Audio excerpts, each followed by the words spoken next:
بسم اللہ الرحمن الرحیم۔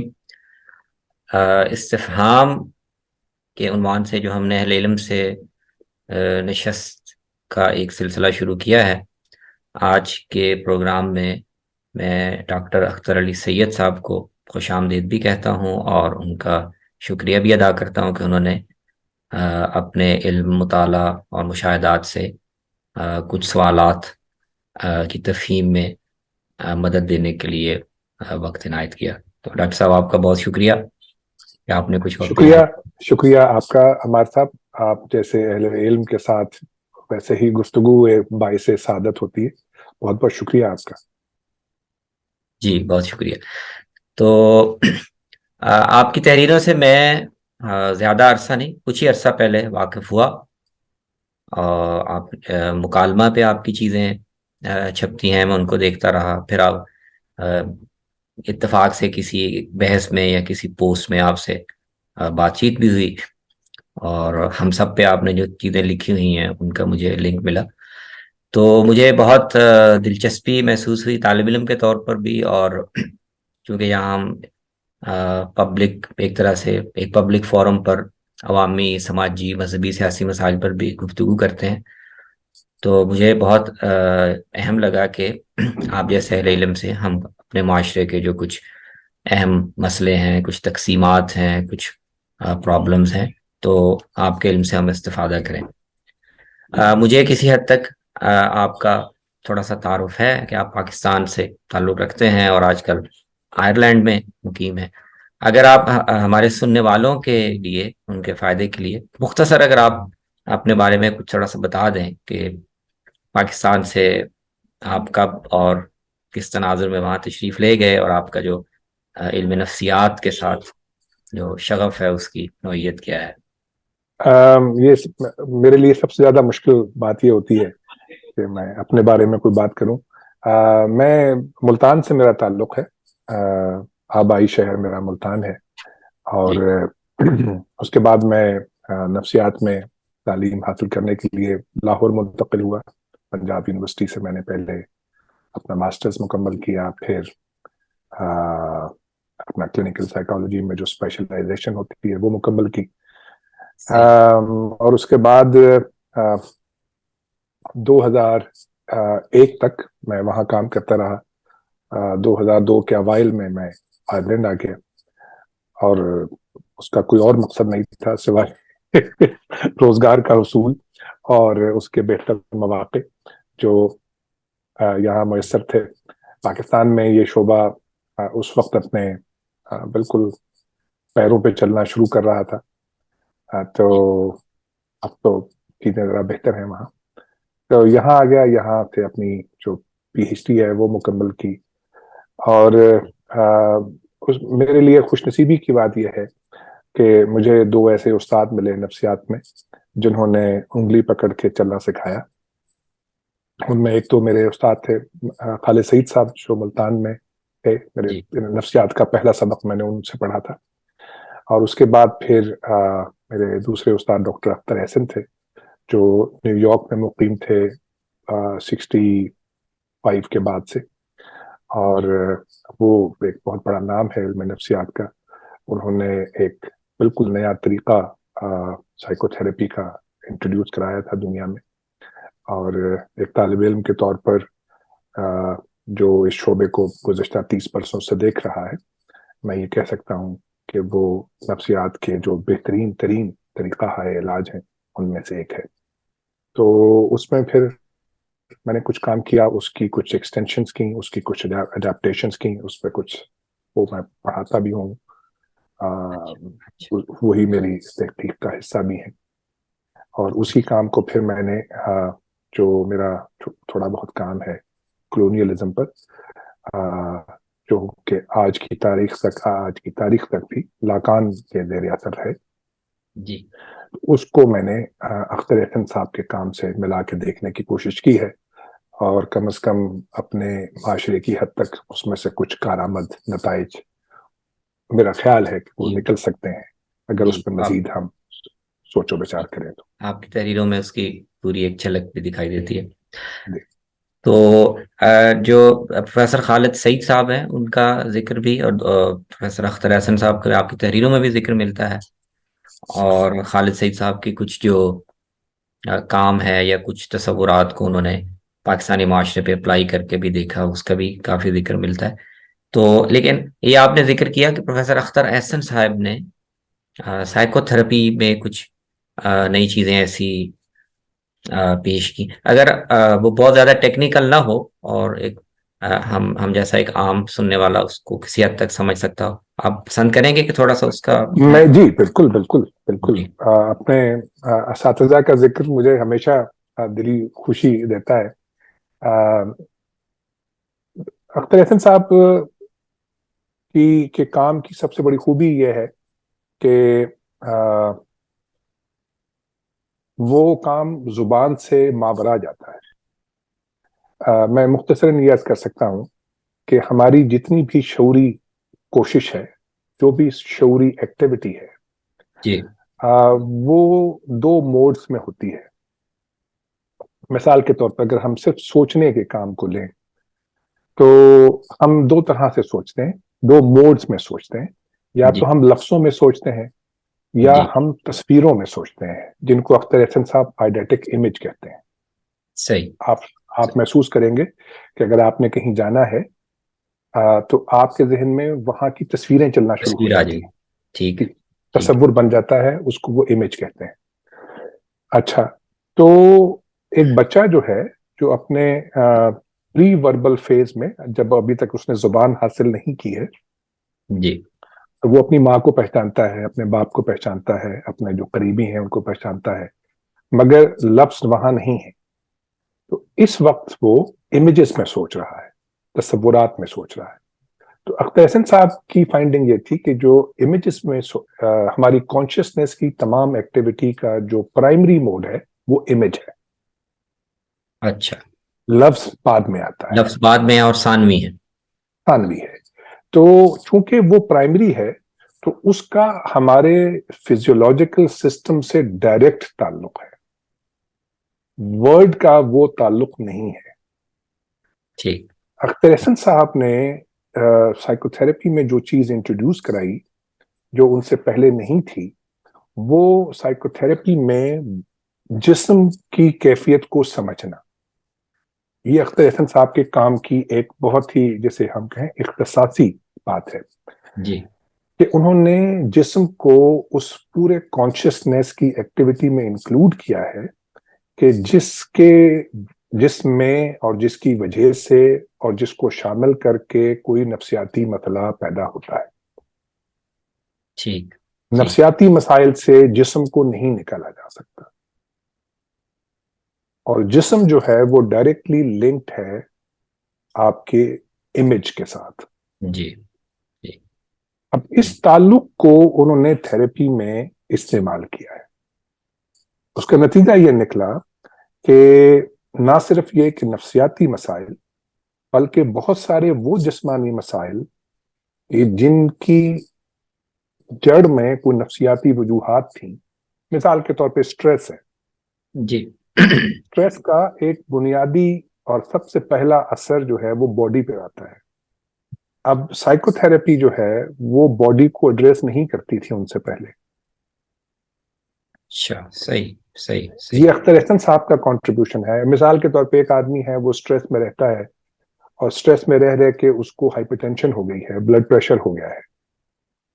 جی اب وہ دوا کھائے گا، لیکن اگر اختر احسن صاحب اس کو ٹریٹ کریں گے تو وہ اس کا بی پی بغیر دوا کے ٹریٹ کر پائیں گے، کیونکہ اس بی پی کی وجہ وہ سٹریس ہے جو ایکیومولیٹ ہو گیا ہے۔ تو یہ جو ایکسپیرینشل ایکیومولیشن ہے چیزوں کی، ہمارے جو سٹریسفل ایکسپیرینس جب ذہن میں جمع ہو جائیں تو وہ ایک فزیولوجیکل کنڈیشن پیدا کرتے ہیں۔ ٹھیک اختر احسن صاحب نے یہ ثابت کیا کہ وہ فزیولوجیکل کنڈیشن ریورسبل ہے ود سائیکو تھراپی۔ اچھا، صحیح یہ صحیح بہت بڑا کنٹریبیوشن ہے جس کو میں محسوس کرتا ہوں کہ ہمارے جو ملک کے ماہرین نفسیات ہیں انہوں نے اب ذرا سا اس کو دیکھنا اور سمجھنا شروع کیا ہے، ٹھیک ہے ورنہ وہ بھی برانڈز کے پیچھے بھاگتے ہیں۔ جی ظاہر ہے جو چیز جو بھی پیشہ ایک طرح سے بڑے پیمانے پہ منظم ہو تو اس میں ریڈی میڈ چیزوں ریڈی میڈ ماڈل کی جی میں ذرا آسانی ہوتی ہے. اچھا تو اختر حسن صاحب نے یہ جو تحقیق کی اور اس کو یہ آپ نے بتایا کہ وہ نیو یارک میں تھے تو ظاہر ہے انہوں نے وہیں اس پہ کچھ لکھا ہوگا یا کام کیا ہوگا نہیں، پاکستان کے. انہوں نے کام پاکستان میں شروع کر دیا تھا. ان کی ابتدائی چیزیں پاکستان میں شائع ہو گئی تھیں. جی لیکن ظاہر ہے کہ ان کو وہ جو مواقع نیو یارک میں ملے جا کر، جو ایکسیپٹنس ملی، جو ریسیپشن ملی، اور جو ایک ایکیڈیمک ڈائلاگ کا ماحول وہاں ملا، اس سے ظاہر ہے ان کا کام بہت فلرش کیا وہاں. بالکل ٹھیک، بالکل صحیح. اچھا اور ویسے جو پروفیسر اختر حسن صاحب ہیں ان کی مثال سے بھی اور آپ کی مثال سے بھی اگرچہ ایک لحاظ سے یہ میرے خیال میں کافی واضح ہے، ہمیں یہاں معلوم ہے کہ جو اہل علم ہیں ان کو کام کرنے کے لیے جس طرح کی فیسیلیٹیشن چاہیے ہوتی ہے، جیسی انکریجمنٹ وہ ہمارے معاشرے میں اس طرح دستیاب نہیں ہے، بلکہ رکاوٹیں ہیں. لیکن پھر بھی اس تاثر کو اس کی مزید وضاحت کے لیے اگر آپ بتانا چاہیں کہ روزگار کے مواقع کے علاوہ آپ کو کام میں ایک پروفیشنلی ایک آدمی کو جو سیٹسفیکشن ہوتی ہے تو کس طرح کا فرق ہے یہاں پاکستان کے ماحول میں اور جہاں آپ کام کر رہے ہیں وہاں، کہ کیا کیا فرق یعنی محسوس ہوتا ہے؟ دیکھیے، ایک تو ظاہر ہے کہ آپ کو ذرا سی اقتصادی آسودگی میسر ہو تو چیزیں ذرا ایک مختلف طرح سے کام آپ کے کریں. ذہن میں تشکیل پاتی ہیں. جی ایک دوسرے یہ کہ چونکہ میں بنیادی طور پہ کلینیشین ہوں، میں ٹیچنگ سے میرا تعلق نہیں ہے اس طرح سے. بنیادی طور پہ کلینیشین ہوں جو تھراپی کا کام کرتا ہے، ایک ڈپارٹمنٹ کو ہیڈ کرتا ہے، اسی میں ٹریننگ میرے جاب کا حصہ ہے. پھر میں کچھ یونیورسٹیز کے ساتھ وابستہ ہوں، وہاں وقتاً فوقتاً پڑھاتا ہوں، پاکستان میں خاص طور پر. جی آسانی یہ ہے کہ اس میں مثال کے طور پر کتاب خریدتے ہوئے مجھے دوسری دفعہ سوچنا نہیں پڑتا. ہاں، بار اچھا محسوس پھر نہیں. جی بار بار محسوس نہیں محسوس. ہوتا. جی ہاں جی جی. اور گو اس میں ایک ڈس ایڈوانٹیج یہ ہے کہ جو کلینیشین ہیں وہ لکھنے پڑھنے کا کام بہت نہیں کر پاتے، اس لیے کہ کلینکل کام کا اپنا ایک امپیکٹ ہوتا ہے. تو اس سے جو آپ کا مطالعہ ہے اور خاص طور پہ رائٹنگ ہے وہ بہت متاثر ہوتی ہے. تو میں جو کچھ کوشش کرتا ہوں وہ مجھے جو اپنے ان کلائنٹس کے سیشنز کے درمیان میں جو وقت ملتا ہے اس میں لکھنے کی یا پڑھنے کی کوشش کرتا ہوں. ظاہر ہے کہ اس وہ ایک رکاوٹ ہوتی ہے، لیکن یہاں جو آرگنائزیشن ہیں وہ آپ کو یہ تھوڑا بہت فیسیلیٹیٹ کرتی ہیں کہ آپ کچھ اگر کنٹریبیوٹ کرنا چاہ رہے ہیں، لکھنا پڑھنا چاہ رہے ہیں تو آپ کو ٹھیک وقت دیا جائے. ٹھیک ہے. تو سائیکو تھراپی کے بارے میں ایک لے مین کے طور پر جو ہم نے سنا ہوا ہے یا ہمارے دل میں تصور ہے وہ یہ ہے کہ جیسے آپ کی بات سے ایک طرح اس کو تقویت بھی مل رہی ہے کہ آپ کو ایک پیشنٹ کو کافی وقت دے کر اور اس کے ساتھ گفتگو کرنی پڑتی ہے یا اس سے جی اچھا یہ اسی طرح کا ہے یعنی اس میں آپ کو جی، اس سے بالکل ایسی، بالکل ایسی، اچھا ٹھیک. بالکل ایسا ہی ہے. لیکن یہ جو گفتگو ہے یہ بہت ہی سائنٹیفک بنیادوں پر استوار ہوتی ہے. اچھا اور یہ ایک ایک نارمل گفتگو نہیں ہے، بہت ہی اسٹرکچرڈ گفتگو ہوتی. صحیح اور صحیح. اس کے سائنٹیفک پیرامیٹرز ہیں اس گفتگو کے. تو یہ کوئی نری گپ نہیں ہے گپ جیسا کہ گپ نہیں عموماً ظاہر ہے. جیسے جی کہ گپ شپ عموماً نہیں ہوتا ہوتی. ہے. ہاں جی، گپ شپ نہیں. ہوں ہوں. اچھا ہم نے بعض فلموں میں کچھ مثالیں اس کی ظاہر ہے وہ فلموں میں اس طرح سے پورا جو پروفیشنل کام ہوتا ہے اس کی ریفلیکشن تو نہیں ہوتی، لیکن وہ ان سے بظاہر ایسے ہی شاید وہ اس کو ایک عام دیکھنے والے کے لیے قابل فہم بنانے کے لیے اس کو شاید ولگرائز کرتے ہوں، یا اس سے تو ایسے لگتا ہے کہ جیسے وہ تھوڑا سا اسٹریس آپ کا ریلیو کرنے کے لیے کچھ سوالات پوچھتے ہیں، اس کے اندر کچھ سجیسشنز ڈال دیتے ہیں، لیکن آپ کی بات سے تو لگ رہا ہے کہ ایک ذرا ہاں، طلب وہ ہمارے ہاں ایک پرسراریت جوڑ دی جاتی ہے اس سے. اور ٹھیک وہ کہ جو تھراپسٹ ہے وہ آپ کو دیکھتے ہی آپ کے بارے میں سب کچھ جان لیتا ہے، ایز اف کہ کوئی خاص طاقت اس کے پاس ہے جس کی مدد سے وہ اچھا.